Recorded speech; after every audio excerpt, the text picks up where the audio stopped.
नमस्कार, माधुरीज किचनमध्ये तुमचं मनापासून स्वागत आहे. आज मी तुम्हाला आवळ्याचा चटपटीत असं छान चुंदा करून दाखवणार आहे.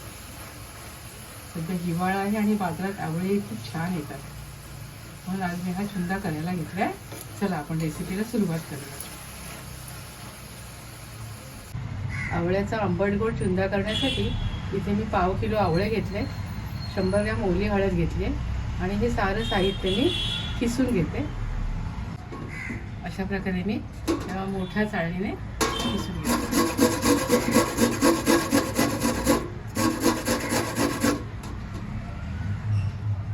इथे आवळा आणि ओली हळद मी किसून घेतली आहे. आता आपण चुंदा करायला घेऊया.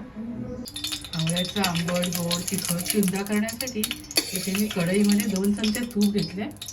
तुपावर ह्या 7-8 वेलची, 2-3 लवंगा आणि मिरी घातली आहे. दालचिनी घातली आहे, मिरी नाही दालचिनी घातली.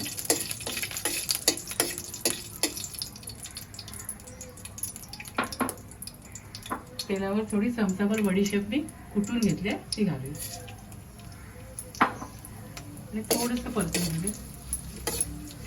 त्यावर आपण आवळा आणि हळद घालूया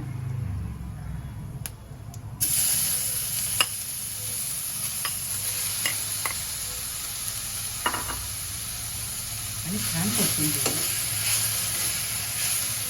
पाव किलो आवळ्यासाठी इथे मी 150 ग्रॅम गूळ घेतला, तो घालूया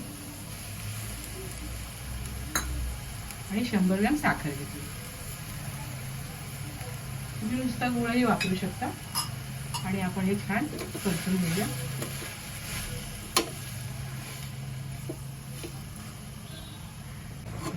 गूळ साखर छान विरघळलाय, पाणी सुटले ना. आता मी हे आटवून घेते.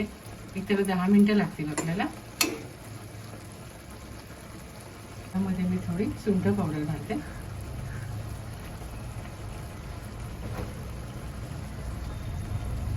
त्यामध्ये आपण थोडा लिंबाचा रस घालूया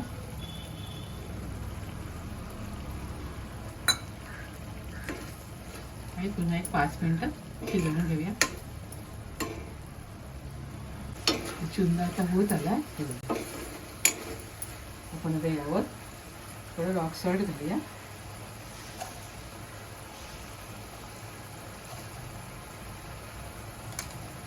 आणि लाल तिखट घालूया. छान आंबट गोड तिखट अशी मस्त चव येईल. 1 चमचाभर घालू आणि 5 मिनिटं छान शिजवून घेऊया. आपला इथे चुंदा तयार झाला बघा. मस्त तिथलं पाण्याचा अंश पूर्ण गेलेला आहे, त्यामुळे हा छान टिकतो. गॅस बंद करून तुम्हाला मी सर्व करून दाखवते.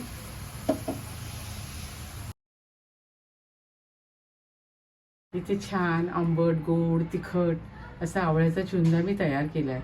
चवीला तर खूप अप्रतिम झाला आहे, पण ह्याच्यामध्ये व्हिटॅमिन सी भरपूर प्रमाणामध्ये असतं.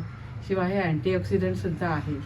तुम्हीसुद्धा या हिवाळ्यामध्ये असा छान चुंदा करून खात राहा, आनंदी राहा. स्वतःची काळजी घ्या आणि माझे व्हिडिओ पाहत राहा. शेअर करा, लाईक करा, आठवणीने सबस्क्राईब करा. धन्यवाद.